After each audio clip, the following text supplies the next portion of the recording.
exposición. Solamente ahora vamos a tener exposición y el día sábado, como hemos quedado, el examen, ¿sí? Sí, Aló. doctor.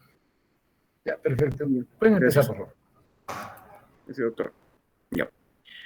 Bueno, doctor, compañeros, buenas tardes. El día de hoy mi grupo y yo vamos a exponer acerca de las infecciones en el inmunodeprimido. Yo iniciaré hablando sobre la inmunopresión en general, sobre las generalidades, para luego adentrarnos de mejor manera en la infectología en pacientes comprometidos. Entonces, veremos aquí qué cosa es el paciente inmunocomprometido y además de esto la clasificación de los inmunosuficientes y sus posibles causas.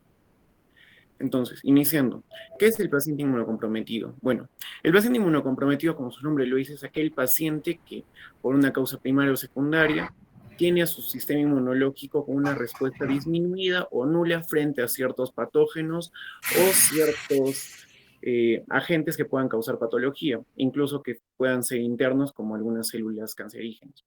Entonces, el paciente inmunocomprometido es aquel paciente que prácticamente no puede hacer una respuesta inmunitaria primaria o inmune, innata o adquirida frente a los organismos. Las causas son diversas para el paciente inmunocomprometido y el principal riesgo que este paciente sufre va a ser el hecho de contraer infecciones severas. A veces pueden ser infecciones causadas por gérmenes gram negativos, las neumonías por neumocitis girovesica, como conocemos, son bastante severas, y otro tipo de enfermedades, como por ejemplo enfermedades cancerígenas, que podrían ser propiciadas por exceso de inmunosupresión, como por ejemplo enfermedades o cáncer causado por el virus del Epstein-Barr o el virus del papiloma humano, que normalmente tienden a mostrarse en deficiencias del linfocito T. También podría ser incluso algunos tipos de autoinmunidad.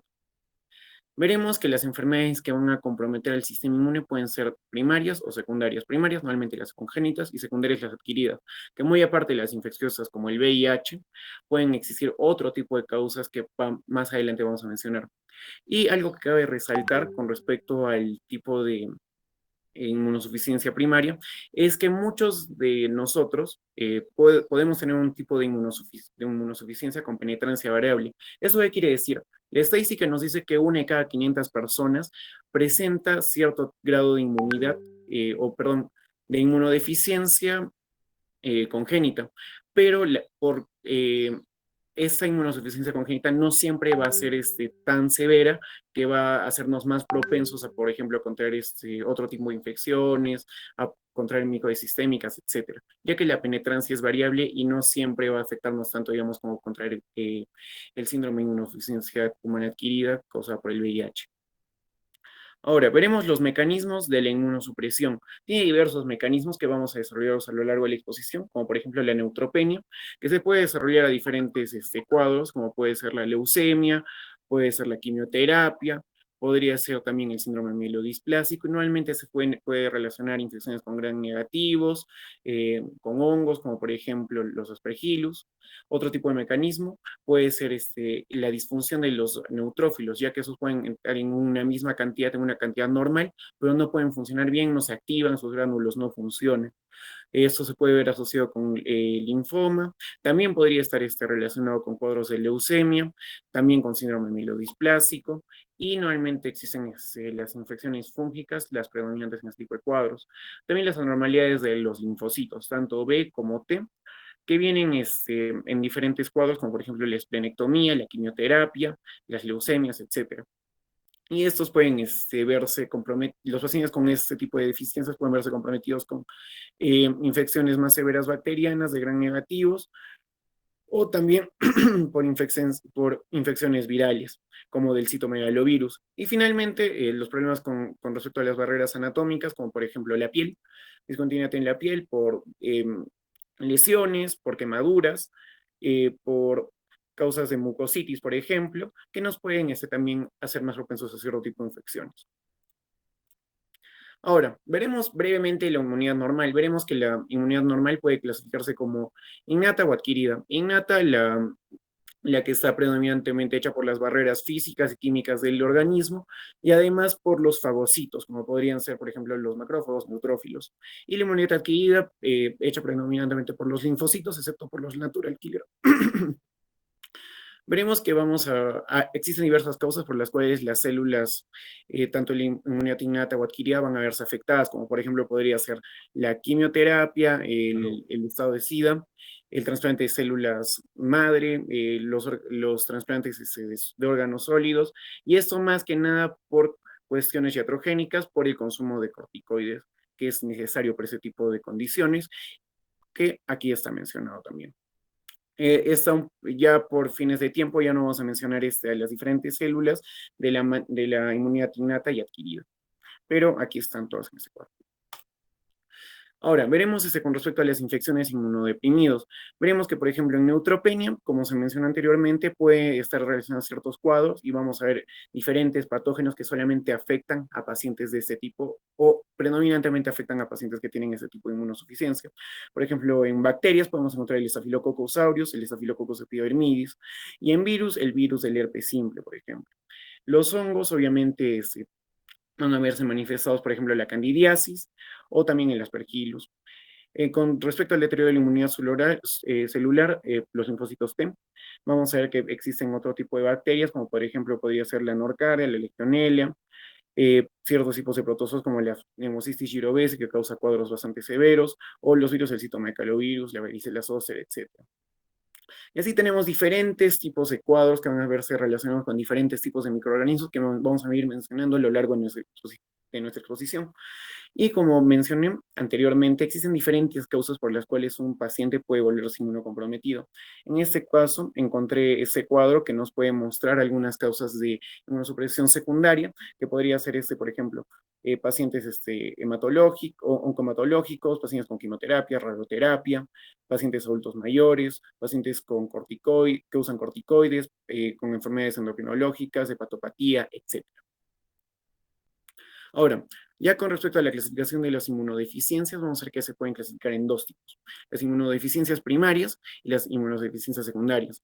Vemos que las primarias son las alteraciones congénitas, que pueden causar con una marcada alteración de la inmunidad, como por ejemplo tenemos el síndrome de George, que como anteriormente habremos estudiado, es la lesión del cromosoma 22 en el brazo largo, en la región 11. Y también se le conoce como el síndrome velofacial. Este síndrome lo desarrollaremos un poquito más adelante.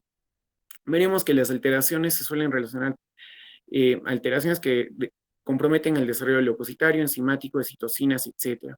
Podemos observar, por ejemplo, las alteraciones en los adaptadores de las proteínas de transporte de este tipo de células.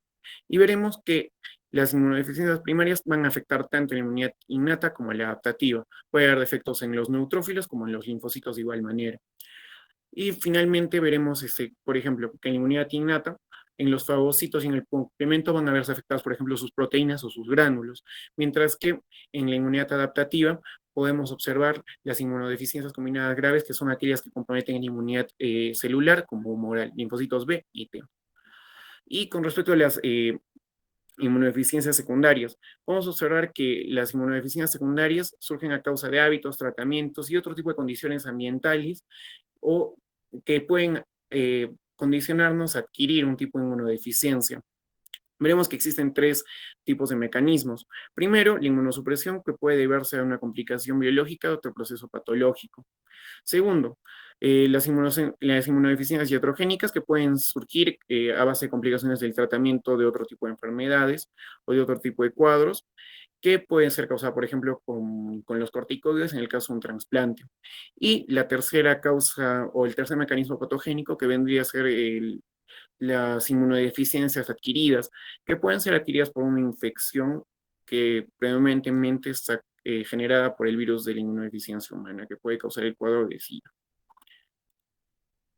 Ahora, con respecto a las inmunodeficiencias primarias, vamos a ver que existen 4 tipos de inmunodeficiencias primarias: los efectos de la inmunidad innata primero, las inmunodeficiencias combinadas graves que comprometen a tanto los linfocitos B como los linfocitos T, y luego las inmunodeficiencias solamente de los linfocitos B y de los linfocitos T.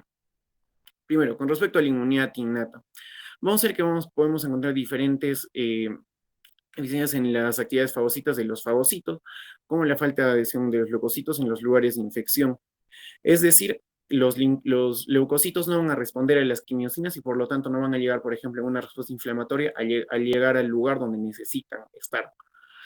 Y también podemos encontrar que puede existir deficiencias en las respuestas de los linfocitos natural killer o en defectos esplénicos, como en la génesis esplénica, o cuando no existen la maduración de los linfocitos natural killer por diferentes motivos. Dentro de eso podemos encontrar el síndrome de Chidiac-Higashi, que es un síndrome de tipo autosómico recesivo que suele venir con albinismo oculocutáneo, puede venir con fiebre, con ictericia, hepatosplenomegalia, etc. Y venimos que es un síndrome que está caracterizado por la malfunción fagocitaria en los macrófagos y los neutrófilos. Y también podemos encontrar la enfermedad granulosa crónica. Y esa enfermedad granulosa crónica veremos que es una enfermedad que va a estar ligada al cromosoma X y es de tipo autosómico recesivo puede ser de tipo autosómico recesivo. Es decir, esa enfermedad puede ser o de tipo sexual o de tipo autosómico. Entonces, veremos que esta enfermedad granulosa crónica puede venir acompañada con lesiones granulomatoides en los pulmones, en el hígado y diferentes órganos. Puede venir con linfadenitis, puede ver con osteomielitis, con neumonías, etc.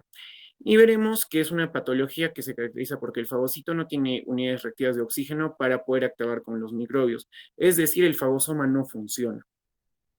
Ahora, con respecto a las inmunodeficiencias combinadas graves, vamos a ver que son inmunodeficiencias linfocitarias que van a afectar a la inmunidad tanto humoral como celular.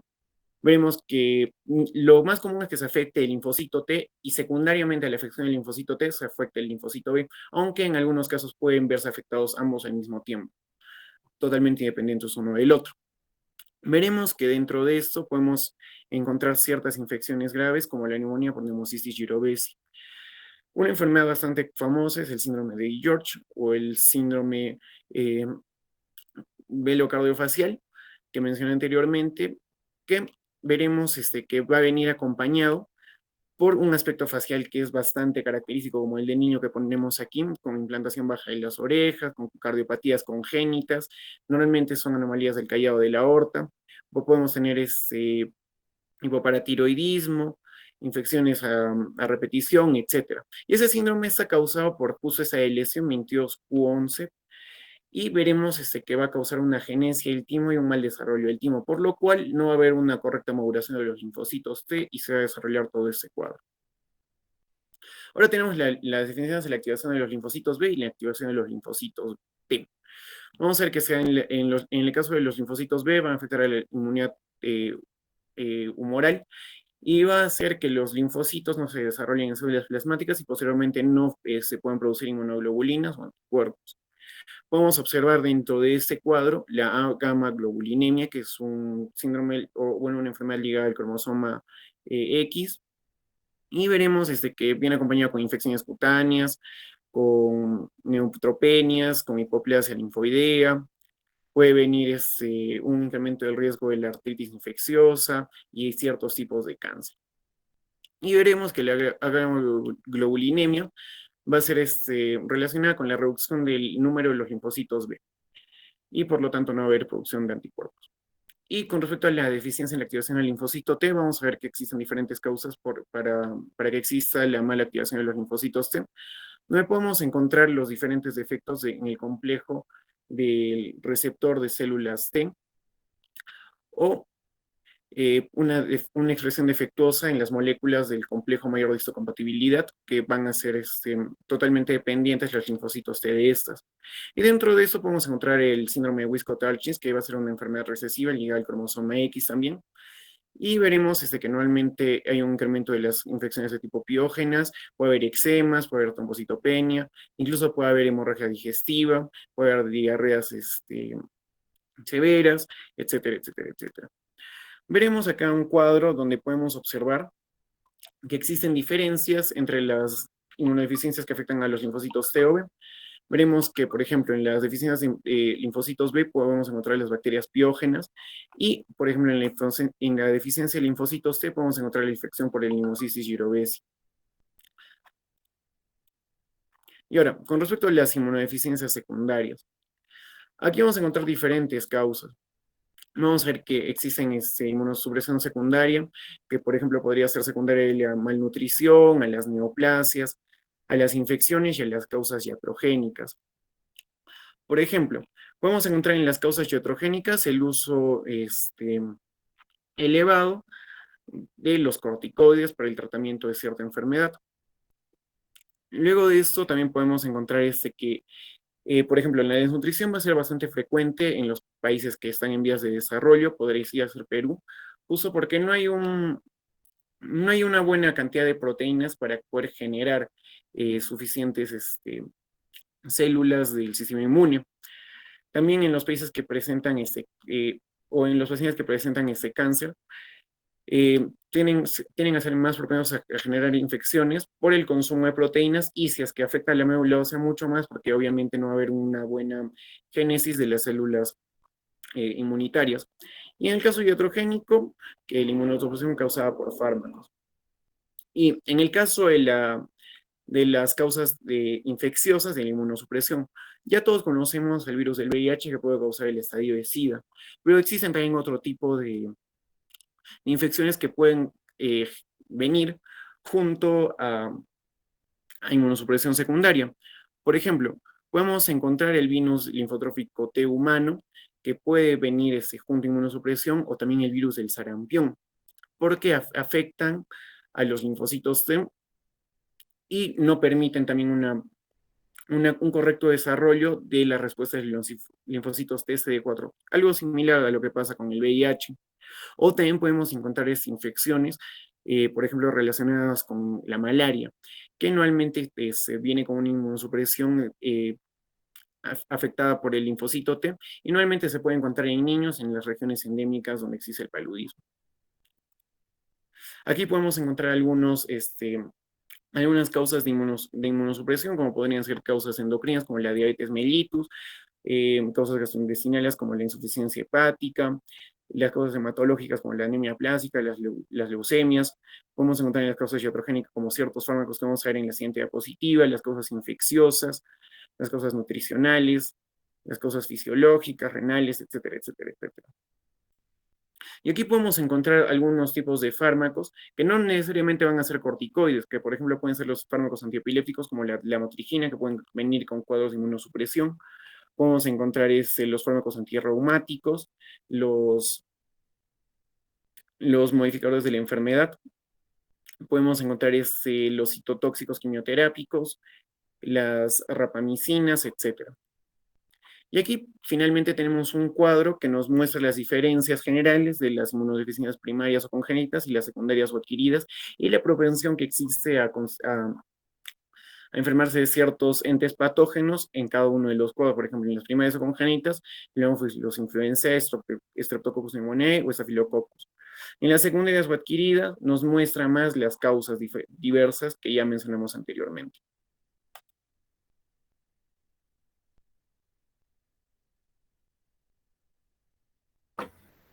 Ya. Bueno, continuando con la exposición, vamos a hablar de lo que viene a ser la neutropenia febril, que es el primer fenómeno que nos va a explicar, ¿no? En los pacientes que van a tener inmunosupresión. Siguiente, por favor. Ya. Bueno, la neutropenia... deja de verse. Gracias. La neutropenia febril va a estar definida como, primero, un recuento de neutrófilos menor a 1500 unidades por litro en el adulto, y va a estar acompañado con fiebre mayor a 38 grados. También puede estar acompañado con los signos de sepsis, ¿no? Y es ahí cuando vamos a hacer la sospecha y sacar el recuento de neutrófilos. Es el resultado de una complicación en los pacientes que tengan enfermedades oncohematológicas y puede ser secundaria a tratamientos quimioterapéuticos. Además, tenemos que esta enfermedad va a tener ciertos microorganismos predominantes, ¿no? En el desarrollo de la neutropenia febril, tales como que las infecciones son de origen bacteriano en general, debidas a las gram negativas, en especial las pseudomonas, y también vamos a tener cocos gram positivos, en los que se debe sospechar especialmente en aquellos pacientes que lleven un catéter venoso central y que estén teniendo una profilaxis previa con quinolonas, así como una mucocitosis de grado 3 o 4. Dentro de lo que viene a ser la clasificación de la neutropenia, la vamos a clasificar entre estados de leve a profunda, en el cual leve va a estar definida entre 1500 a 1000 unidades por litro, la moderada hasta 500, la grave menor de 500 y la neutropenia profunda menor de 100. ¿Cuándo vamos a hablar de una neutropenia de alto riesgo? Primero, que tiene que ser una duración, ¿no?, anticipada de mayor a 7 días con una neutropenia profunda, es decir, menor a 100 células por milímetro cuadrado, con una clínica inestable y que presente comorbilidades tales como la neumonía, el dolor abdominal de comienzo reciente y algunos signos neurológicos. Siguiente, por favor. Ya. Como yo les había mencionado, es importante la duración en la presencia del fenómeno febril. Entonces vamos a tener en cuenta un punto. Si es que esta neutropenia febril va a durar más de 5 días, vamos a darle anfotericina B. En caso de que vayamos a necesitar la transfusión, no es necesariamente, no es un procedimiento necesario, pero es una alternativa que se puede utilizar cuando estamos frente a patógenos gram negativos, refractarios a antibiótico, y no son útiles en profilaxis. Además, tenemos que tener en cuenta que esto tiene un costo elevado y tienen un riesgo de infección de citomegalovirus, así como reacciones con leucoglutininas. Como yo les había mencionado, vamos a sospechar de microorganismos gram negativos en la presencia de aquellos pacientes que porten catéteres venosos, principalmente del Staphylococcus epidermidis, ¿no? Bueno, respecto al riesgo, ya les he explicado en el anterior, el más importante, el más resaltante de este va a ser el de alto riesgo, en el que la neutropenia va a estar presente por más de 14 días, va a estar acompañada con comorbilidades como viene a ser una neoplasia hematológica o neoplasias activas, va a tener un trasplante de progenitor hematopoyético alérgeno, así como con movilidades significativas, ¿no? Y una inestabilidad clínica total. Siguiente, por favor. Ya. Respecto al diagnóstico, vamos a ver que primero debemos incluir a la piel y las mucosas, ¿no? Todo esto para ver las posibles infecciones como las mucositis, también recalcar la infección del catéter venoso central. Y bueno, en el caso de sospecha de focos infecciosos, vamos a solicitar un cultivo, ya sea broncoaspirado, esputo, orina, lesiones cutáneas, mucosas, heces, líquido cefalorraquídeo. Pero el examen más importante aquí va a ser el hemocultivo, ¿no? Para primeramente identificar el microorganismo causante de la neutropenia febril. Ya. Respecto al tratamiento, tenemos que tener en cuenta que vamos a seguir una terapia antibiótica, valga la redundancia, durante los primeros 60 minutos tras el contacto con el paciente, en el que nos muestre ya, o sea, antes del hemocultivo, pero ya estamos viendo, ¿no?, lo que les había mencionado, una clínica inestable, comorbilidades, etcétera, que esta va a poder ir modificándose post-hemocultivo. Ya. Bueno, el tratamiento de elección va a ser primero, hay que tener en cuenta la situación clínica, la sospecha del foco infeccioso, la probabilidad de que tenga un microorganismo resistente, así como factores epidemiológicos locales. En el tratamiento post-hemocultivo vamos a considerar que como el fármaco de elección va a ser un agente beta-lactámico anti-pseudomonas con actividad contra gram positivos, como viene a ser la piperacina, el tazobactam y el meropenem, en combinación con los beta-lactámicos y con aminoglucósidos, ¿no?, que van a mejorar la supervivencia de los pacientes neutropénicos en la situación de shock séptico. En tratamientos de bajo riesgo vamos a aplicar el pequeño esquema que les puse aquí, que es el ciprofloxacino más amoxicilina y ácido clavulánico, o en vez del ciprofloxacino, el levofloxacino.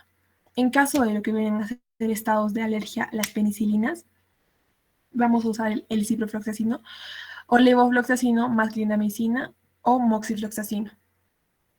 Ya. Siguiente, por favor.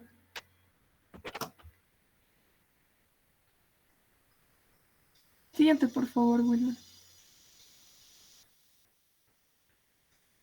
Ya hablamos, por favor. Bueno, respecto a las infecciones de los trasplantes, lo más relevante aquí va a ser el trasplante de órgano sólido. Pero bueno, hablando un poco de los trasplantes hematológicos, tiene una especial importancia en aquellas personas que tengan factores de riesgo elevados, tales como una neutropenia mantenida, una mucocitosis incluida por la quimioterapia, inducida, perdón, por la quimioterapia, y un retraso del prendimiento del injerto. Pero ya regresando a lo que viene a ser el trasplante de órgano sólido, vamos a ver que va a tener distintos riesgos de infección tras el periodo, tras la operación, ¿no? Después del primer mes vamos a considerarlo un periodo precoz en el que vamos a encontrar infecciones nosocomiales como consecuencias del procedimiento técnico, y los microorganismos que van a predominar van a ser principalmente los bacilos gram negativos como Escherichia coli, las pseudomonas, Staphylococcus cándida, que van a provocar predisposición a infecciones nosocomiales, tales como urinarias o una infección de vía quirúrgica, así como infecciones asociadas a trasplantes cardiopulmonares. También podemos ver en esta primera etapa, en este periodo precoz, la colangitis en trasplante hepático, los abscesos abdominales, las infecciones asociadas a neutropenia y la sepsis. Luego, el segundo periodo va a variar según la bibliografía, pero aquí hemos considerado de 1 mes a 6 meses, también puede ser considerado de 2 a 6 meses, donde vamos a ver una activación de la infección latente, y los microorganismos que van a predominar va a ser el citomegalovirus, que va a ser el más importante, la listeria, el criptococo, el aspergillus, etcétera, en los que vamos a ver infecciones tales como la inmunosupresión celular por fármacos, la entrada y o reactivación viral o parasitaria, la infección vírica diseminada y las neumonías. Ya. Y una vez pasados los 6 meses vamos a hablar de una infección comunitaria donde vamos a ver reactivación viral, tales como de zóster, citomegalovirus, papovirus, neumococo, que van a provocar infecciones como deben ser los trastornos que van a implicar a trastornos de la inmunidad celular, infecciones adquiridas en la comunidad, hepatitis, así como también la infección por citomegalovirus. Siguiente, por favor. Bueno, ahora vamos a hablar de lo que son infecciones en pacientes con VIH. El siguiente diapositiva, por favor. Primeramente, un poco para recordar, ¿no? De qué trata el virus de la inmunodeficiencia, ¿no? Adquirida. Vamos a ver que es un virus ARN, ¿no? Va a pertenecer a la familia Retroviridae, a la subfamilia Lentiviridae, ¿no? Dentro del VIH va a haber dos variedades, ¿no? Teniendo al VIH-1, que se va a clasificar en 3 grandes grupos, como es el M, N y O, y generalmente tenemos a la variante M, el subtipo B, que es el principal responsable de la pandemia mundial, ¿no? En lo que respecta al VIH. Después también tenemos al VIH-2, que va a tener un parecido con el VIH-1, ¿no?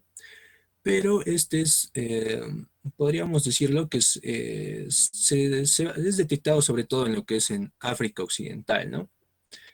Y este tipo de SIDA va a ser endémico, ¿no? De esta población en general, y es la causa más rara e ineficaz del SIDA, ¿no? Y el SIDA, que es causado por el tipo de VIH, bueno, del tipo 2, no se va a propagar tan rápido como es en el caso del VIH de tipo 1, ¿no? Ahora, dentro de la estructura viral, hay que mencionar, ¿no? Bueno, que el VIH va a tener 2 copias de ARN monocatenario, ¿no? Va a tener enzimas como es la transcriptasa inversa y también la integrasa y la proteasa, ¿no? Un core que va a ser el P24. También acá resaltar la cápside interna, ¿no? De la P1718 y la membrana externa, que esta parte de su membrana, ¿no?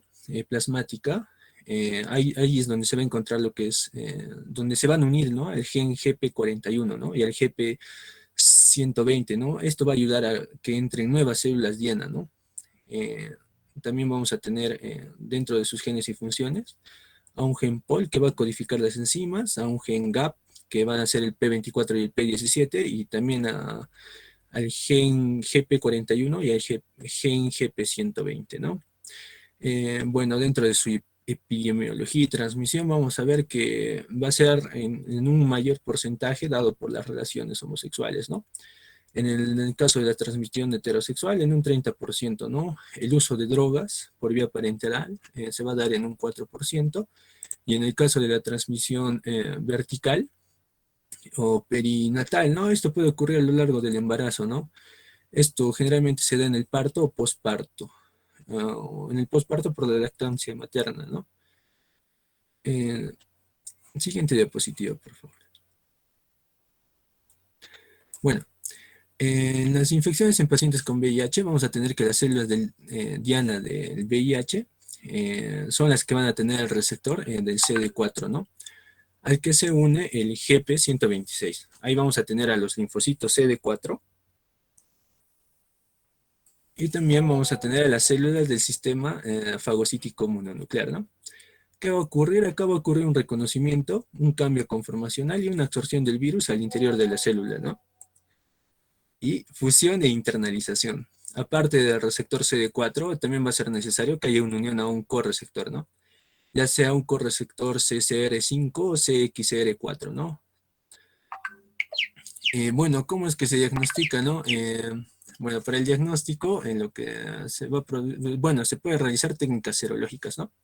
Por ejemplo, un examen de LISA, un examen de Western blot, y también técnicas de diagnóstico directo. Tenemos la antigenemia, que detecta el GMP24 y la detección de ácidos nucleicos, ¿no? Y también, bueno, donde vamos a tener la PCR, ¿no? Bueno, ahora, dentro de la clasificación del VIH, de la infección del VIH, primero hablamos de este cuadro, ¿no? De la historia natural de la infección por VIH, ¿no? En qué momento realizar las pruebas para el diagnóstico, ¿no? Porque vamos a ver que en este cuadrito de la historia de cómo es la infección, puede haber un descenso de los linfocitos TCD4, ¿no? En el color rojo tenemos lo que es la carga viral y de azul tenemos a los linfocitos CD4, ¿no? También, bueno, dentro de esta historia vamos a ver que va a haber un aumento de las inmunoglobulinas séricas. También va a haber una disminución de la respuesta, ¿no? De una respuesta proliferativa de los linfocitos. También, posteriormente, lo que vamos a ver es una inversión del cociente linfocitario, ¿no? CD4 y CD8. Y también, por consiguiente, una inversión un descenso de las interleuquinas 2. Y también una disminución de la actividad de los linfocitos natural killer, ¿no? Y la disminución de la reacción cutánea a antígenos de recuerdo. Esto para resaltar en lo que es este cuadro, ¿no? En la historia natural de infección por VIH. Ahora vamos a tener la clasificación de la infección por VIH, ¿no?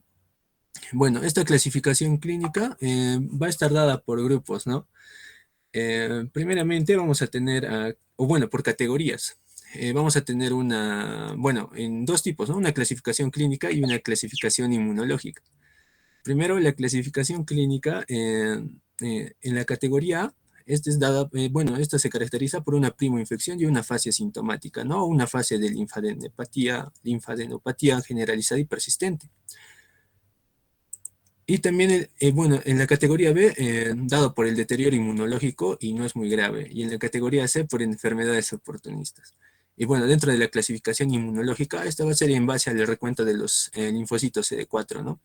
Si tenemos que este recuento de linfocitos TCD4 va a ser mayor a 500 o mayor del 28%, va a estar en una categoría 1, ¿no? En categoría 2, si este recuento está entre los rangos de 200 a 499, y en categoría 3, si es menor de 200, este recuento de linfocitos TCD4. Bueno, ¿para qué nos va a servir esto?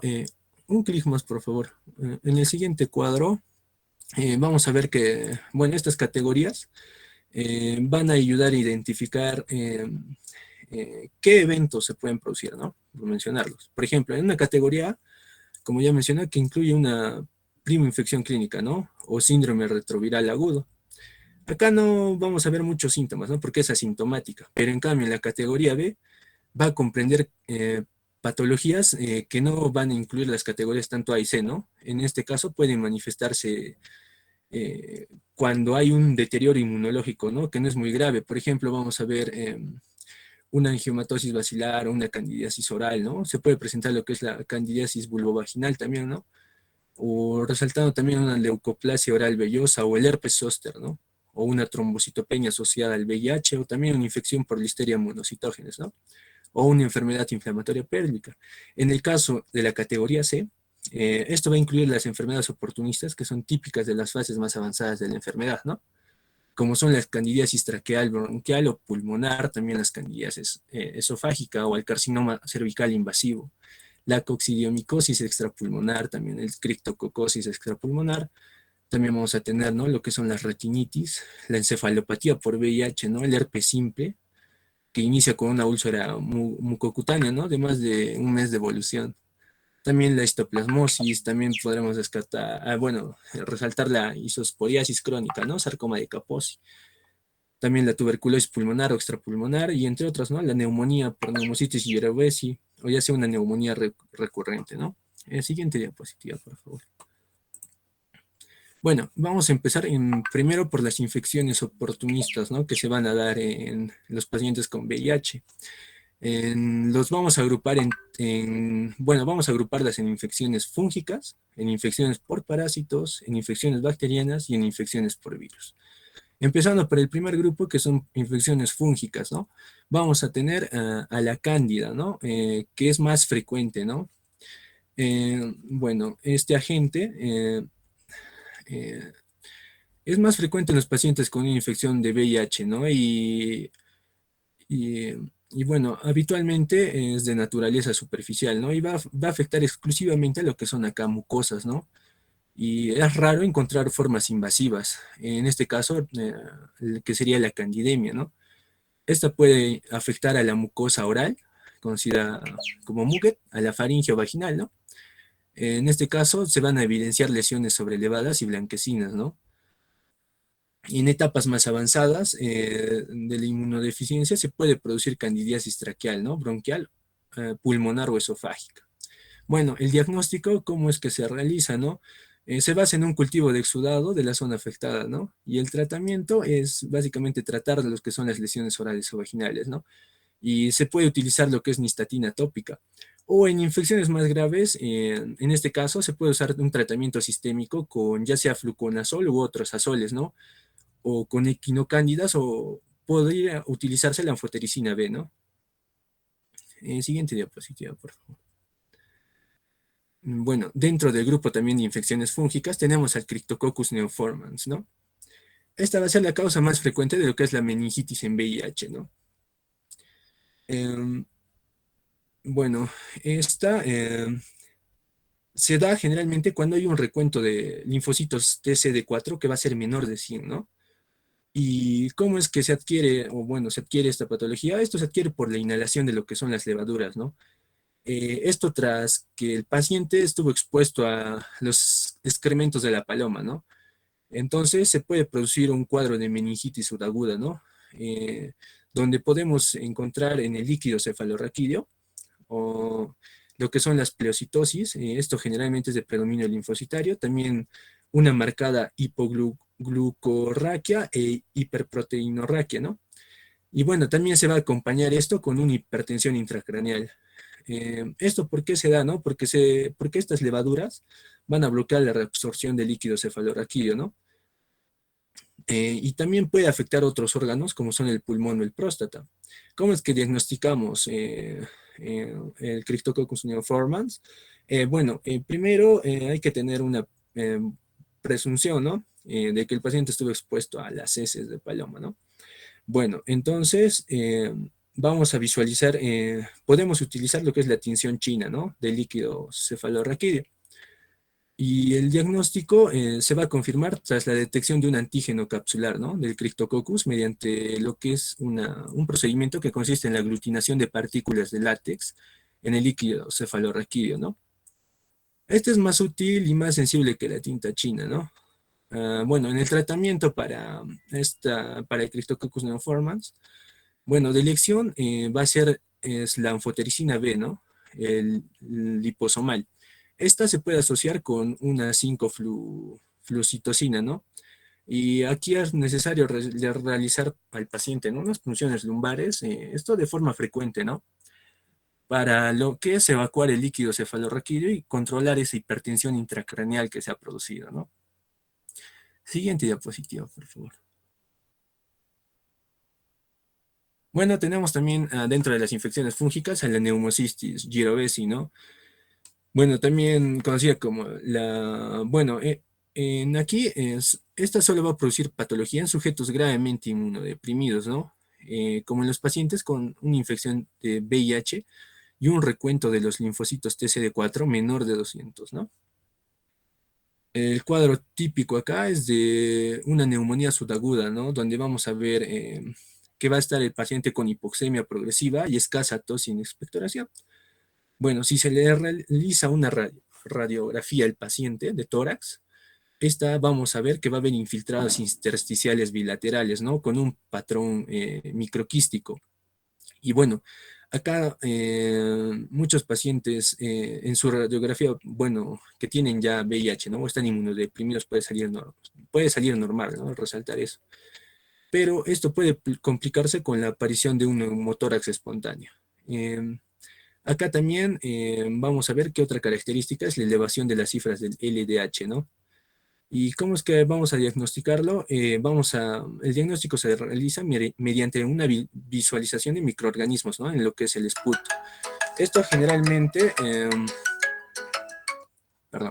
esto se realiza visualizando, bueno, microorganismos en el esputo. Esto ya sea visualizándonos en el lavado broncoalveolar con unas tinciones. En este caso se puede usar el azul de toluidina o la plata metenamina, ¿no? También puede recurrirse a lo que es una PCR, ¿no?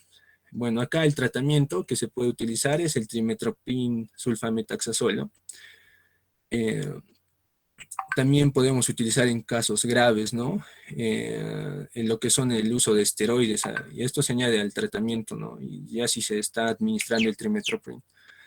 También de segunda elección podemos administrar lo que es la pentamidina, ¿no? Esta tiene que ser intravenosa. Y dentro de otras alternativas que podemos, dar como tratamiento al paciente, en segunda elección tenemos a la dapsona, ¿no? O también a la clindamicina, que puede estar asociada junto con la primaquina. Siguiente diapositiva, por favor. Bueno, también ahora dentro del grupo de infecciones por parásitos, vamos a tener al Toxoplasma gondii, ¿no? Esta generalmente es lo que causa mayormente convulsiones, ¿no? Tras una encefalopatía por lo que es el VIH, ¿no? Y constituye, bueno, una infección secundaria del sistema nervioso central, ¿no? Este es un protozoo, cuyo huésped habitual es el gato, ¿no? Va a ser transmitido por el gato. Y se va a transmitir mediante el contacto con sus excrementos o después de la ingesta de carne poco cocida, ¿no? Entonces el paciente va a entrar en lo que es una infección latente, ¿no? Acá, entra en forma de quistes, ¿no? En forma de quistes que se van a localizar en nivel del músculo, corazón, cerebro o el globo ocular, ¿no? ¿Y cuándo van a ver las manifestaciones clínicas, no? En pacientes que tengan un recuento de linfocitos TCD4 menor de 100, ¿no? Y acá se va a caracterizar el cuadro porque el paciente va a desarrollar lesiones, ¿no? Ocupantes en el espacio del parénquima cerebral. Y esto junto con sintomatología neurológica, ¿no? Esto va a estar acompañado. Entonces, la imagen, si se realiza una tomografía, como podemos ver en esta tomografía de cráneo, vamos a ver que va a haber una lesión redondeada, ¿no? Esto con un efecto de masa. Esto es dado porque va a haber edema y una compresión, ¿no? Este edema va a producir una compresión a las estructuras adyacentes. Para el tratamiento lo que se puede utilizar en este caso es la sulfadiazina, ¿no? Más pirimetamina. Aunque hay que tener cuidado en estos casos porque el principal efecto adverso de esta combinación sería la leucopenia, ¿no? En ese caso habría que añadir ácido fólico, ¿no? A estos pacientes. Y otro medicamento que podríamos utilizar como alternativa podría ser la clindamicina asociada a lo que es la pirimetamina, ¿no? Acá hay que tener en cuenta también para el tratamiento el nivel del recuento de los linfocitos TCD4, ¿no? Siguiente diapositiva, por favor.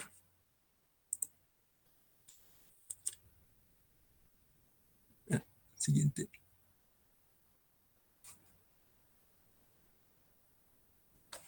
Siguiente diapositiva. Uy, no cambie las diapos. Ahí está bien. Bueno, seguimos con el tema de infecciones por parásitos. Bueno, tenemos ahora los parásitos intestinales, ¿no? Aquí vamos a resaltar a los Cristosporidium, a las Schizosporas bellis, a los Microsporidios, ¿no? Que van a ser las principales especies patógenas, ¿no? De lo que es la enterocitosis vineus, ¿no? Y también acá resaltar a la Ciclospora cayetanensis, ¿no? Estos, bueno, ¿por qué se caracterizan? Porque van a causar un cuadro de diarrea prolongada, ¿no? Y esto va a ser de un carácter inespecífico y no enteroinvasivo. ¿Cuándo causan esta sintomatología, no? Cuando el recuento de linfocitos TCD4 va a ser menor de 200. Y también puede estar acompañado de cuadros extraintestinales, ¿no? ¿Cómo es que realizamos el diagnóstico? Podemos detectar los o quistes o formas infectantes de estos parásitos en heces, ¿no? Como sería en el caso del Cryptosporidium, el Lisospora y la Ciclospora, ¿no? Estos, si utilizamos tinciones ya sea de ácido alcohol, esta es conocida como la tinción de Kim-Jones, ¿no? También podemos ver la presencia de microsporidios si utilizamos una tinción tricrómica, ¿no? O conocida tinción de Weber, ¿no? En heces. Bueno, esto es el caso, bueno, en el caso del diagnóstico, ¿no? Para estos parásitos intestinales. Bueno, el tratamiento de elección para este tipo de infecciones va a depender, ¿no? Para las isosporas y ciclosporas va a ser el cotrimoxazol. Y en el caso de los microsporidios, podemos utilizar lo que es el albendazol o la fumagilina, ¿no? Siguiente diapositiva, por favor. Ah, no, está bien, ahí nomás. Me faltaba el de Leishmania. Bueno, también dentro de esto vamos a tener la Leishmania donovani infantum, ¿no? Dentro de las infecciones por parásitos. Bueno, esta va a constituir una causa de fiebre, ¿no? De origen desconocido en los pacientes que tienen VIH. Esta generalmente va a cursar con lo que es una hepatoesplenomegalia. Vamos a ver también que el paciente va a tener una fiebre prolongada, ¿no? Lo que es diaforesis nocturna y citopenias periféricas. Los sujetos con leishmaniasis o infección por VIH van a presentar lo que son localizaciones viscerales atípicas, ¿no? De leishmania, ¿no? O también, bueno, podemos encontrar en estos pacientes que va a haber falsos negativos si se les realiza una prueba serológica, ¿no? Va a haber abundante presencia en estos casos de amastigotes cutáneos y también el paciente va a tener frecuentes recidivas, ¿no? En este caso, el tratamiento se puede utilizar lo que es la anfotericina B, ¿no? Liposomal. O otra alternativa son los antimoniales, ¿no? Pentavalentes o también la miltefosina, ¿no? Siguiente diapositiva, por favor. Bueno, dentro del otro grupo bueno, de infecciones oportunistas tenemos a las infecciones bacterianas, ¿no? Bueno, vamos a hablar ahora de las bacterias que van a causar diarrea, ¿no? Como son la salmonella, la shigella, la campylobacter o la clostridium difficile, ¿no? Bueno, en el caso de la salmonella, shigella y campylobacter, bueno, ¿cómo es que diagnosticamos, no? Por ejemplo, hablemos del Cryptosporidium. Esta va a causar una diarrea autolimitada, ¿no? Pero en pacientes con VIH con inmunodeficiencia intensa, va a aparecer lo que es una diarrea grave, muy grave, ¿no? Y esto con antecedentes de diarrea intermitente, que va a durar, que tiene un periodo, ¿no? De meses y que se hace persistente. En el caso de las isosporas, produce una clínica similar, ¿no? Pero en este caso va a responder al tratamiento, ¿no? Y son frecuentes las recidivas en el caso de las isosporas, ¿no? En el caso de la Salmonella, Campylobacter y Shigella, ¿no? También la Entomoeba y la Giardia, estos producen cuadros más frecuentes, graves y persistentes en estos pacientes. Y acá resaltar que la sepsis va a ser muy recurrente, ¿no? En el caso de el paciente tenga salmonela, ¿no? Y en este caso, la salmonela va a ser criterio de SIDA. Bueno, el diagnóstico de las 3 primeras entidades, que son el Cryptosporidium, bueno, que son de la salmonela, la shigella y el campylobacter, se puede basar en el en el coprocultivo, ¿no? Y también en la detección de su toxina en heces. Ahora acá, ¿no? Resaltar que si sale negativo, no, se debe descartar los protozoos, ¿no? En ese caso se puede realizar una colonoscopía, ¿no? Con biopsia rectal. Esto para descartar, ¿no? Si hay colitis o una infección por Mycobacterium avium complex. El siguiente diapositiva, por favor. Bueno, ahora hablaremos del Mycobacterium tuberculosis. Bueno, la enfermedad de la tuberculosis, bueno, tiene una incidencia muy alta, ¿no? Eh, Generalmente, esta va a producir, bueno, va a aumentar el riesgo, ¿no? De padecerla cuando vamos a tener un recuento de linfocitos TCD4 que va a ser menor de 300, ¿no? Ya sea en sus formas pulmonares o en el caso de sus formas extrapulmonares, ¿no? Y diseminadas. Por ejemplo, hablar de la tuberculosis miliar. Bueno, el tratamiento de la tuberculosis pulmonar se realiza con las mismas pautas, ¿no? Por ejemplo, en pacientes que no están infectados por VIH, ¿no? Donde lo que se administra son 4 fármacos, ¿no? Durante 2 meses, seguida de una fase de continuación, ¿no? Con isoniazid y rifampicina durante 4 meses. En total, 6 meses la duración del tratamiento, ¿no?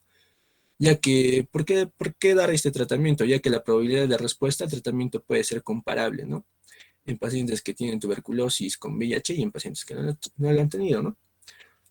Entonces, en el caso de que los pacientes tengan un recuento de TCD4, de linfocitos TCD4 menor de 100, y se prevea una mala respuesta inmunológica, acá sí se recomienda lo que es el esquema, ¿no? El tratamiento de los 9 meses, ¿no?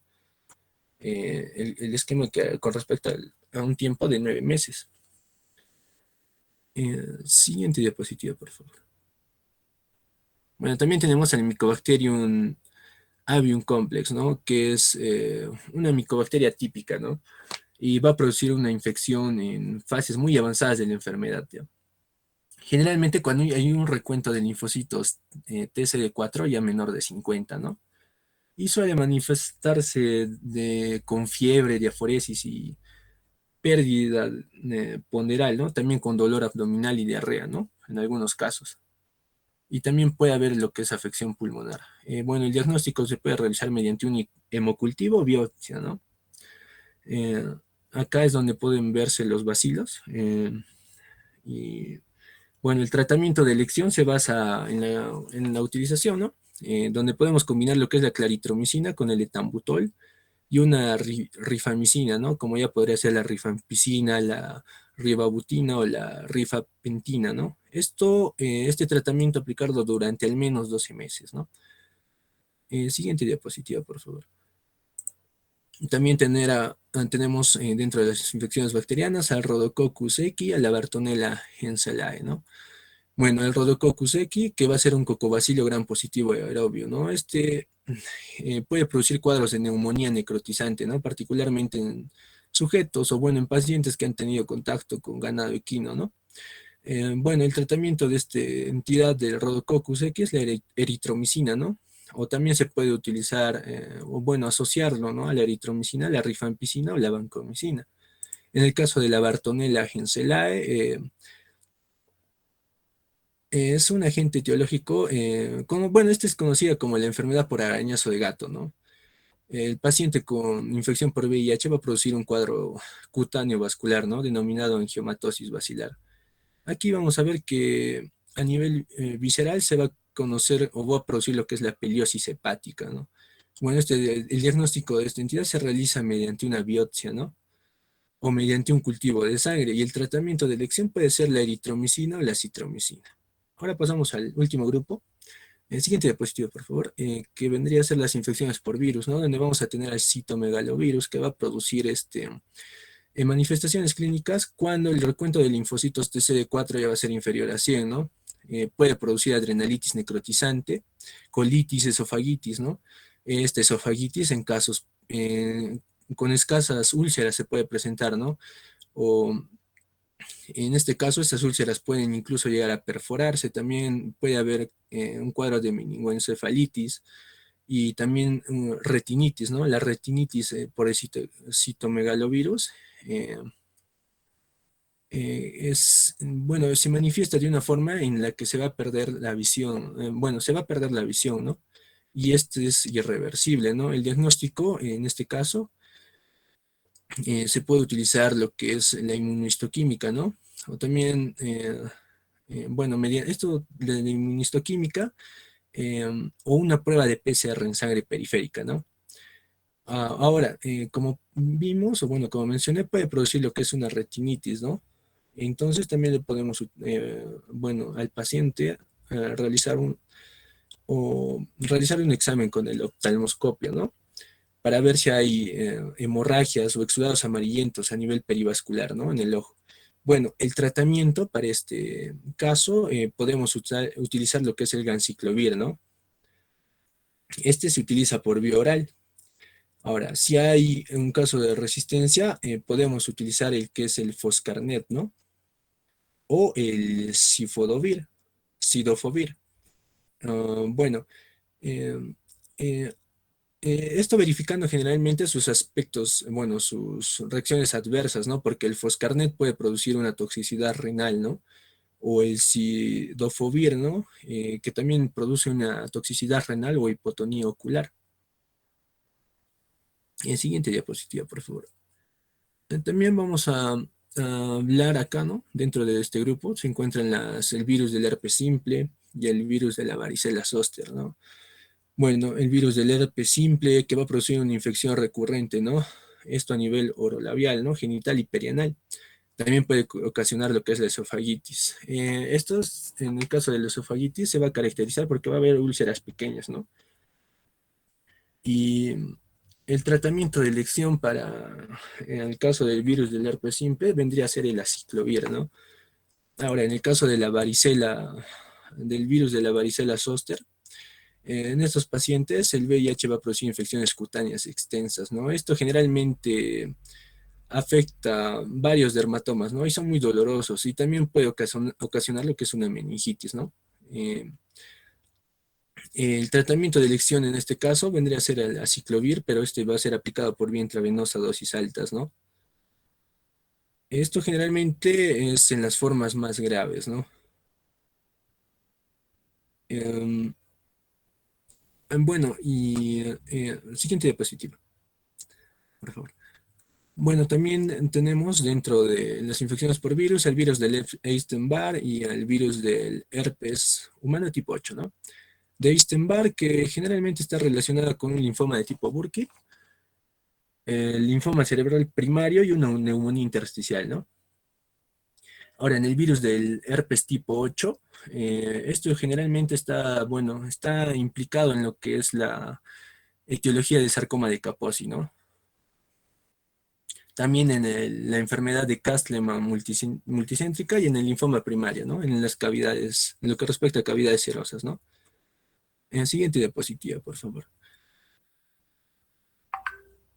Bueno, también tenemos al poliomavirus y lo que es el virus de la hepatitis C. En el caso del poliomavirus, este se presenta ya en fases muy avanzadas, ¿no? Generalmente cuando el paciente tiene un recuento de linfocitos TCD4 menor de 50, ¿no? Y va a producir un cuadro de desmielinización, ¿no? Entonces, se va a presentar con diversos cuadros que va a tener afectación a nivel neurológico, ¿no? Ahora, si en la resonancia magnética lo que se puede evidenciar, ¿no? Son lesiones en forma irregular e hiperintensas, ¿no? Como podemos ver en la imagen. Estas van a estar distribuidas generalmente a nivel de la sustancia blanca periventricular, ¿no?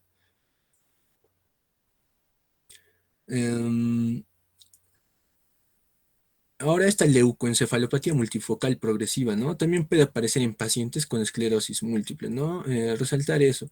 Y bueno, en el caso del tratamiento, bueno, el diagnóstico del poliomavirus sería realizar un PCR del líquido cefalorraquídeo, ¿no?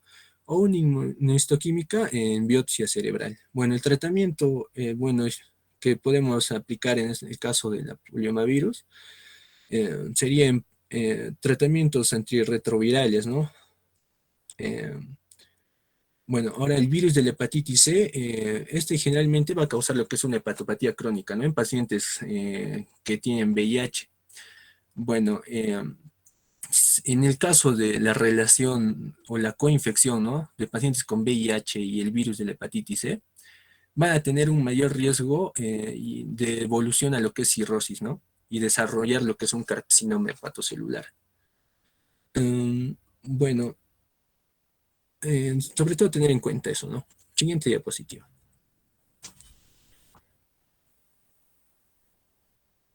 Ya. Continuando con la exposición, vamos a tratar ahora lo que son las infecciones en los pacientes con cáncer. Siguiente, por favor. Como vamos a ver, las infecciones han sido una causa muy frecuente de muerte, en especial en pacientes inmunodeprimidos. Y estudios, bueno, diversos estudios en sí han planteado una estrategia dinámica como para tratar y evitar las complicaciones infecciosas del cáncer. Para esto han propuesto tres estrategias, como son la antibioticoterapia, el antimicótico y los antibióticos. Esta antibiótico-terapia también se le conoce como una temprana empírica porque redujo considerablemente los índices de mortalidad de un 84% a un 44% en aproximadamente 7 años, tanto en casos como leucemia y bacteriemia. Y en cuanto respecta a los antimicóticos, este se lo conoce también como un factor empírico porque redujo la incidencia de las micosis diseminadas previamente, siendo estas o previamente identificando en sí el hongo causal en pacientes neutropénicos. Este se da pasado de 4 a 7 semanas iniciada la antibiótico-terapia, siempre y cuando el paciente llegue a presentar fiebre y negatividad en los cultivos. Y en cuanto respecta a los antibióticos, este va a ser demasiado útil en pacientes neutropénicos afebriles, eh, abarcando en sí una profilaxis de amplio espectro. Aquí vemos un paciente con neutropenia severa, que primeramente se le va a dar un tratamiento profiláctico inicial uh, al presentarse la neutropenia, para luego darle un tratamiento antibacteriano empírico y a posterior, si es que llega a presentar, por ejemplo, fiebre, que es el síntoma más característico de estos, se le da un tratamiento antimicótico empírico. Siguiente, por favor.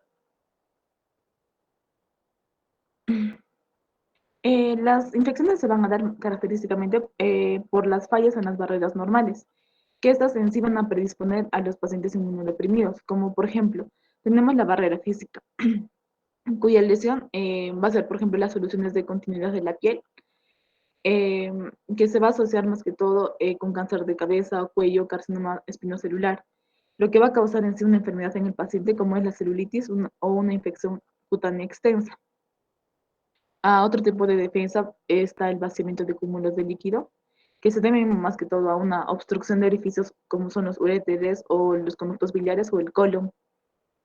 En estos van a participar más que todo los bacilos gram negativos, provocando en sí una bacteriemia rápida y fulminante, así como también una infección urinaria. Ya en lo que respecta a la función linfática, esta se va a dar más que todo por una disección ganglionar, en el que van a estar presentes tanto estafilococos como estreptococos, característicos en sí en las cirugías de cáncer de mama, lo que a futuro ocasionaría una celulitis, así como también la eliminación esplénica de microorganismos, que esto se va a dar más que todo en las esplenectomías, eh, que estas van a estar más que todo asociadas al cáncer o en este caso a la leucemia o enfermedad de Hodgkin, causando una enfermedad como es la septicemia rápida y fulminante. Otro tipo de defensa son las fagocitosis, que estas se van a dar más que todo en una ausencia de granulocitos, que van a estar asociadas más que todo a leucemias mieloides y linfocíticas agudas, así como la tricoleucemia, que van a desencadenar una bacteriemia. Así como cuando hay una falla en la inmunidad humoral, debido a la ausencia de anticuerpos, se asocia más que todo a las leucemias linfoides crónicas o el mieloma múltiple, que va a desencadenar las infecciones por microorganismos encapsulados, o como una sinusitis o una neumonía.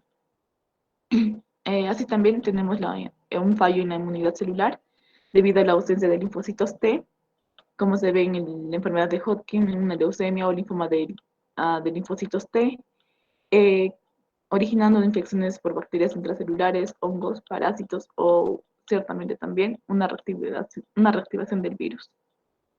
La siguiente, por favor.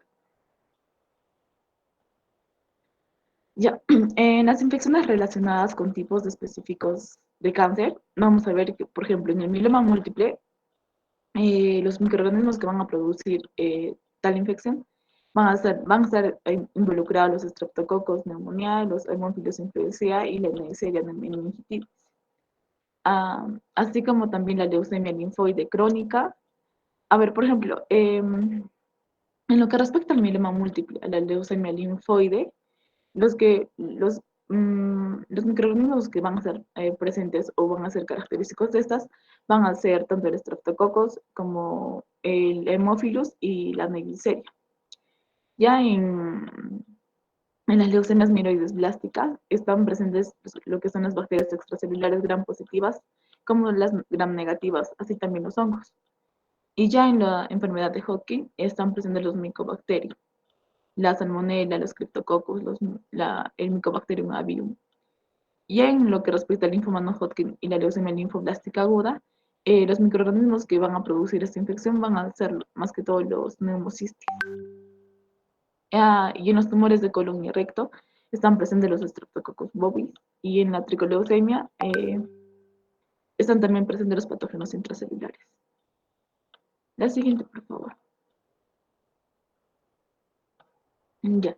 Ya en los síndromes específicos para ciertos aparatos y sistemas, vamos a tratar en específico cuatro, perdón, síndromes cutáneos específicos, los síndromes específicos del aparato digestivo, síndromes específicos del sistema nervioso central y síndromes endocrinos. La siguiente, por favor.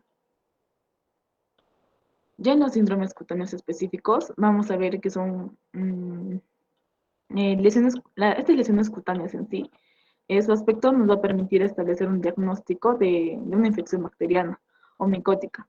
Es decir, nos vamos a dejar guiar por lo que vayamos a ver para ver si la etiología está relacionada con una bacteria o un hongo. Es más frecuente en estos ver la celulitis, que esta se va a llevar bueno, es producida más que todo por los estreptococos tipo A o los estafilococos. Por ejemplo, en los pacientes inmunodeprimidos, el primer signo de leucemia es una respuesta como que muy dramática, muy exagerada a una infección que, por ejemplo, en personas sanas, esto sería demasiado trivial. Así como también el primer signo, por ejemplo, de una septicemia bacteriana o micótica en el paciente inmunodeprimido, va a ser la presencia de máculas o pápulas de aspecto benigno, eh, que, que al día siguiente o al cabo de pocas horas, este puede desencadenar un estigma gangrenoso, que este es más que todo una lesión indolora, redonda y necrótica, con una escara central de color negro o gris, que se rodea de eritema y se ubica más que todo en zonas en las que el cuerpo no está sometido a presión. Y también,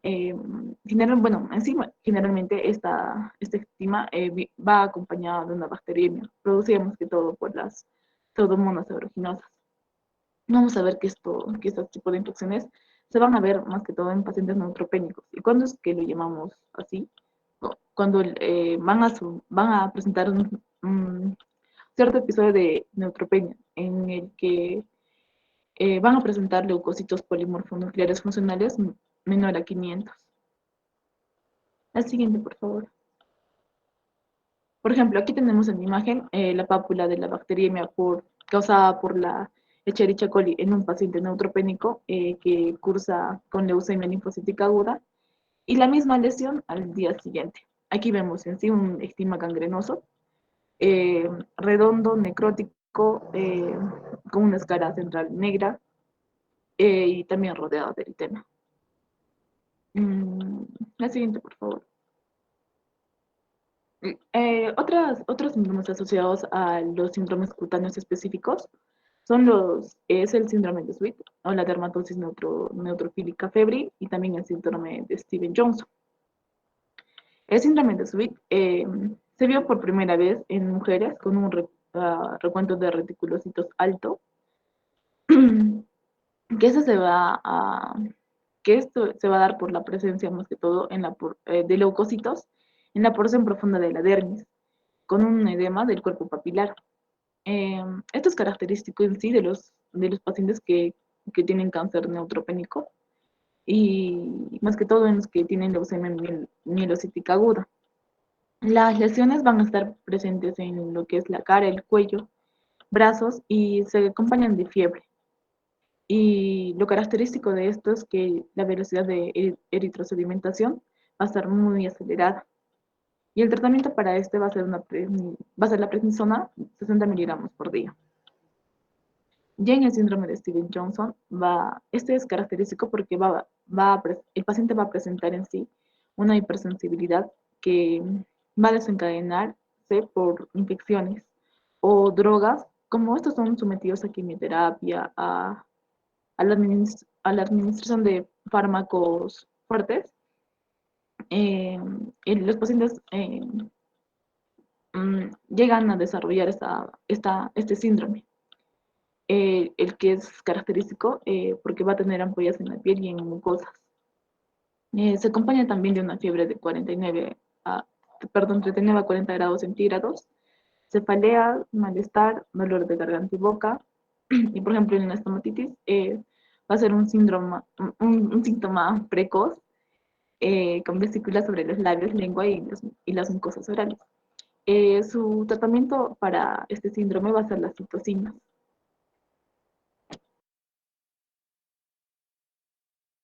Ya la siguiente, por favor. Ya en los síndromes específicos del aparato digestivo, vamos a ver tanto en el tubo digestivo alto como en la parte baja del tubo digestivo. En lo que respecta al tubo digestivo alto, van a estar las infecciones en la boca como en las esofágicas. Por ejemplo, en la boca tenemos las úlceras bucales que van a estar relacionadas con las bacteriemias producidas por los Streptococcus viridans en su mayoría. Y la mucositis grave, producida por el herpes virus simple. Y las infecciones esofágicas, por ejemplo, la esofagitis se va a caracterizar más que todo por un dolor retroesternal que se va a dar al momento de la deglución, producida también por el virus del herpes simple y la candidosis. Y en la parte baja del tubo digestivo están presentes tanto la candidosis hepática como la tifilitis. En esta primera,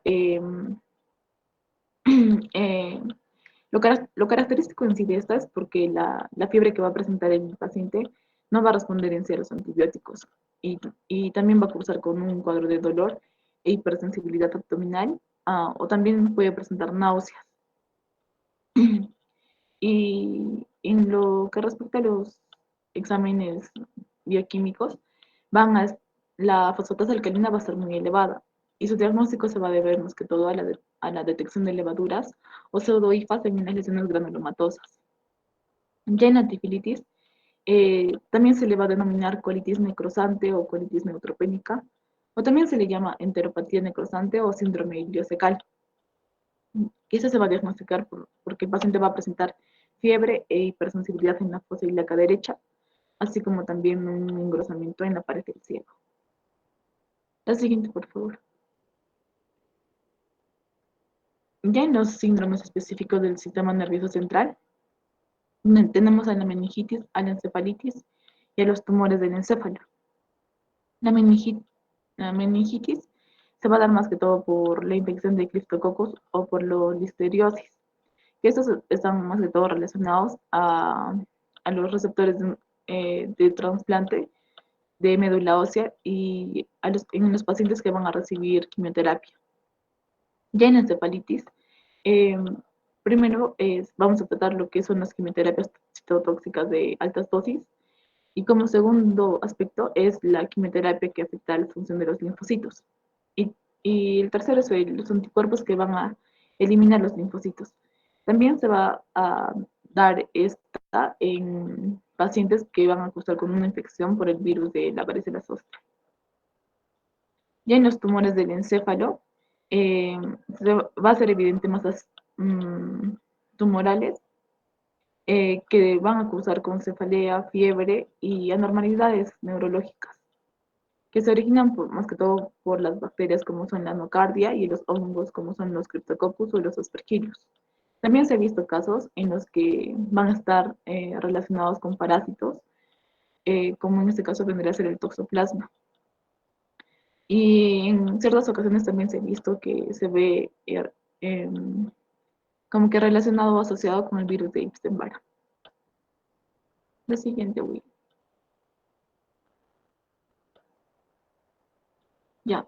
Entre otras afecciones a los pacientes inmunodeprimidos, tenemos las infecciones cardiovasculares, los síndromes endocrinos, las infecciones musculoesqueléticas y así también las infecciones renales y ureterales. En las cardiovasculares, vamos a ver que, por ejemplo, la enfermedad de Hodgkin va a estar relacionada con la salmonela, eh, o por ejemplo, cuando estos van a estar con catéteres intravenosos, en la aurícula derecha va a estar presente la infección por endocarditis. Va a estar presente una infección como es la endocarditis bacteriana. Ya en los síndromes endocrinos eh, es frecuente la infección de la tiroides, que esta va a ser producida más que todo por la cándida.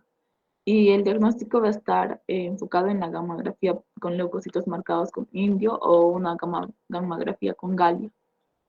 Y en las infecciones musculoesqueléticas, vamos a ver que la presencia de tumores en estos pacientes van a reducir en cierta medida la irrigación de los músculos, tanto como huesos y articulaciones, que estos se van a dar más que todo por una infección a consecuencia de una lesión vascular que rápidamente termina siendo una gangrena.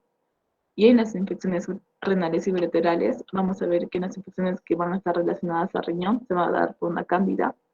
Los micetomas y la candiduria van a ser como que parte de una enfermedad invasora, así como también va a estar presente la eliminación de hongos a través de la orina. La siguiente, por favor. Aquí tenemos el algoritmo para el diagnóstico y el tratamiento de la fiebre y la neutropenia.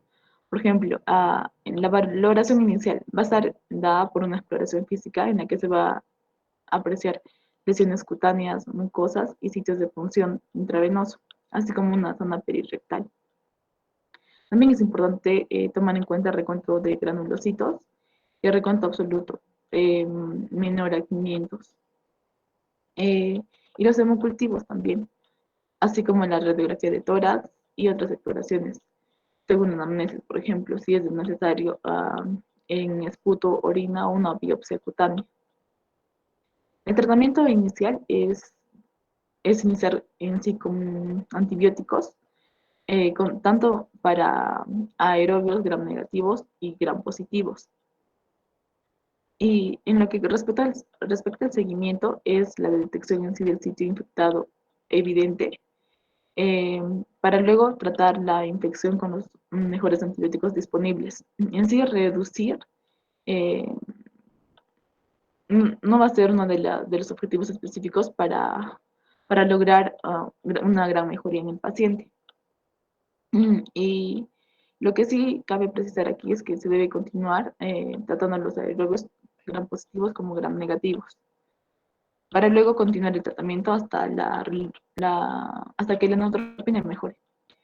Y ya, si es que al tratarlo con antibióticos va a haber una ausencia de un sitio infectado evidente y el paciente esté, digamos, afebril, también se continúa con el tratamiento hasta que se resuelva la neutropenia.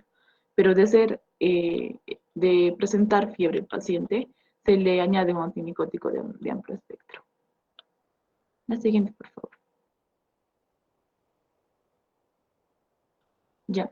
Y en el tratamiento de infecciones en pacientes con cáncer, vamos a ver lo característico de estos es porque van a tener, por ejemplo, la ausencia total de leucocitos, lo que va a originar 3 puntos importantes aquí. Como son los síntomas y signos de la infección, pueden estar ausentes, así como también las infecciones pueden invadir y diseminarse muy rápidamente, y la fiebre puede ser la única manifestación de una infección letal. Lo primero que debemos hacer es ver el riesgo en el que se encuentran, tanto si este es bajo o alto, guiándonos en sí por el tipo de cáncer, el régimen a los que están sometidos con lo que respecta a la quimioterapia, la presencia o ausencia de comorbilidad médica y la duración de la neutropenia. Por ejemplo, para diferenciar el bajo riesgo del alto riesgo, vamos a ver en sí la neutropenia. Nos vamos a enfocar en esta. Si es menor a 7 días, va a estar en bajo riesgo. Si es mayor a 7 días, ya es de alto riesgo. Así como también si hay una presencia de un tumor sólido o una quimioterapia de mantenimiento para la leucemia, o si es que no hay alguna condición comórbida, va a ser un paciente de bajo riesgo. Y si hay un tratamiento de una inducción de leucemia o trasplante de médula, o si hay presencia de condiciones comórbidas, este va a ser un paciente de alto riesgo. Y por lo siguiente a esto, ambos van a presentar hipotensión, deshidratación, dolor no controlado, estado mental alterado, un compromiso respiratorio, dolor abdominal agudo, sangramientos, neumonía, tifilitis, etc. Lo importante aquí es, bueno, para evaluarlos y diferenciarlos, es enfocarnos más que todo en la neutropenia, en la presencia de un tumor o el tratamiento a los que están sometidos o la presencia de condiciones comórbidas. El siguiente, por favor. Ya en las consideraciones generales a tener en cuenta, vamos a ver que dentro de un 60 a un 70% de los pacientes que van a presentar fiebre van a tener un origen desconocido. Ya en los gérmenes gram positivos, que van a abarcar en sí el 70%, va a estar involucrado la coagulación negativa y el Streptococcus aureus. Y en los gérmenes gram negativos, que van a ser en su minoría, y estos van a abarcar un 30%, van a estar la de Escherichia coli, la Klebsiella, el Enterobacter y la Pseudomonas aeruginosa. Y ya en la bacteriemia, se va a dar un 10 a un 20% en pacientes que van a cursar con fiebre y una neutropenia. Y los sitios más comunes de una infección local van a ser en sí el tracto respiratorio, los senos paranasales, la piel, que esto va a ser muy importante, las partes blandas, los sitios de entrada y salida de los catéteres venosos, el tracto urinario y el tracto gastrointestinal. La siguiente, por favor.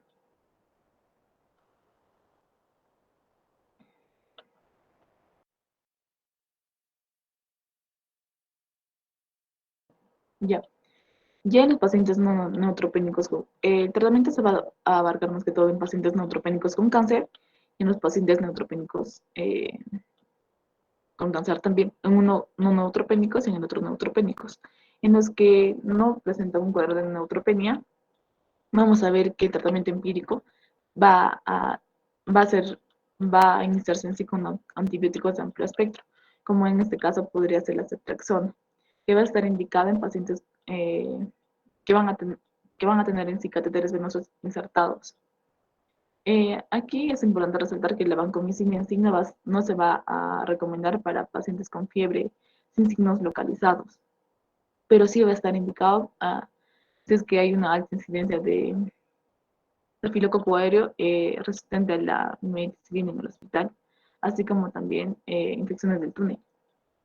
Y como tercer punto, los pacientes con categoría de bajo riesgo pueden ser candidatos en sí a una antibiótico terapia oral.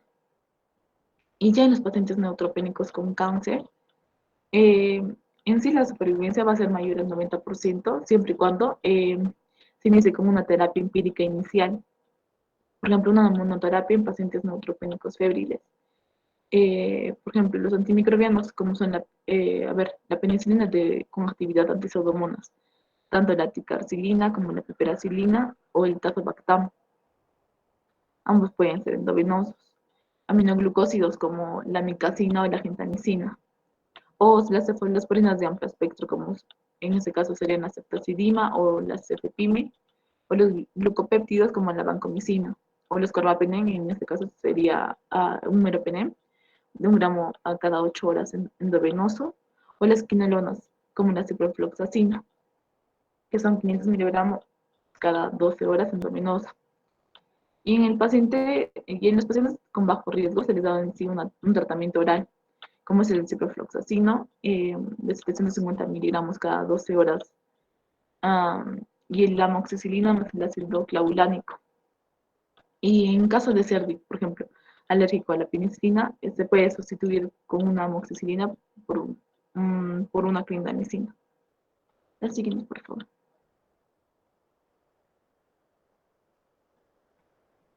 Ya. Eh, Así también, ya tratando la monoterapia, también hay una terapia oral y un tratamiento combinado. En la monoterapia ya lo dijimos, pues puede abarcar un meropenem, una ceftazidima, un cefepime, que esta se va a dar siempre y cuando el paciente presente fiebre. Ya en la terapia oral, el tratamiento va a ser secuencial, ya sea intravenoso, oral. Este se va a dar más que todo en neutropénicos febriles de bajo riesgo. Sí, ya dijimos que los pacientes con bajo riesgo va a ser siempre cuando estos presenten una neutropenia menor a 7 días, en los que se les va a administrar la ciprofloxacina más amoxicilina o la ciprofloxacina más ácido clavulánico. Si el paciente va a ser, digamos, alérgico a las penicilinas, se le va a sustituir por la clindamicina. Y en el tratamiento combinado, eh, vamos a usar un beta-lactámico con actividad antipseudomonas y un aminoglucósido. Siempre, por ejemplo, estos van a ser útiles tanto para el shock séptico, el distrés respiratorio, y siempre cuando el paciente presenta una historia previa de infección por pseudomonas aeruginosa o una infección focal. La siguiente, por favor. Ya, en las combinaciones efectivas van a estar presentes siempre los aminoglucósidos, como son la micacina, la gentamicina, la neomicina, la tobramicina, en combinación con una penicilina semisintética antipseudomona, que esta podría ser, por ejemplo, la ticarcilina o la micacina o la gentamicina, o en combinación con la cefalosporina antipseudomona, como es la cefepime o la ceftazidima, o en combinación también con los carbapenem, que este se va a dar más que todo por gérmenes resistentes a la vancomicina, siendo de gran utilidad el meropenem. La siguiente, por favor. Ya. Ya como una terapia antifúngica empírica, esta se va a dar siempre cuando el paciente presente fiebre y neutropenia. Estas, pasados los 4 o 7 días después del tratamiento con antibióticos de amplio espectro, se va a usar la anfotericina B con 0.5 miligramos por kilogramo por día intravenoso, así como también la anfotericina B liposomal, que va de 3 a 5 miligramos por kilogramo por día a vía intravenoso, o el fluconazol, de 400 a 800 miligramos por día intravenoso o vía oral. Y el tratamiento empírico antiviral se va a dar siempre cuando los pacientes presenten lesiones cutáneas o mucosas sospechosas de infección por herpes virus, en el que se le va a dar aciclovir, 5 miligramos por kilogramo cada 8 horas vía intravenoso o vía oral también, eh, como es en una presentación de 200 a 400 miligramos por día. Y así también el virus de la varicela zoster, es conveniente usar el aciclovir eh, en una dosis más elevada que a comparación del herpes virus, porque esta va a ser de 10 miligramos por kilogramo cada 8 horas, bien intravenoso, o vía oral de 200 o 400 miligramos. La siguiente, por favor. Ya dado el tratamiento, es importante darle un seguimiento y una duración de la terapia específica. Por ejemplo, debe practicarse diario una anamnesis y una exploración física minuciosa de los pacientes que cursen con infecciones y padezcan de cáncer, ¿no? En sí, en busca de síntomas y signos eh, para identificar un posible foco infeccioso. Y es necesario también que cada 3 o 4 días se evalúe en sí la eficacia o la toxicidad del tratamiento que está recibiendo, puesto que la duración de la fiebre puede variar de 2 a 7 días. Y también revisar los cultivos realizados, eso se debe hacer diariamente, modificando en sí el régimen antibiótico en función a los organismos aislados y la respuesta clínica que el paciente esté manifestando, así como también la toxicidad que es secundaria a este tratamiento. Lo importante también aquí es que siempre que la fiebre esté presente, se deben practicar hemocultivos cada 48 a 72 horas y realizar hemogramas diarios. Más que todo esto en pacientes de alto riesgo. Y cuando decimos que es alto riesgo, cuando presenta una neutropenia mayor a 7 días. En sí, esto se va a hacer hasta que se observen signos de recuperación hematológica y también los controles de función hepática y renal se debe realizar al menos 2 veces por semana. La siguiente, por favor. Esta es la bibliografía que hemos usado, doctor. Gracias. Bueno, estaba interesante la exposición. Bueno, ya el día de sábado, como es normal, no les vamos a poner las preguntas. Son 20 preguntas, opción múltiple. Es sencillo, es básicamente de las charlas y de las exposiciones, 2 o 3 preguntas. Bueno, muchachos, hasta el día sábado. Estamos viendo.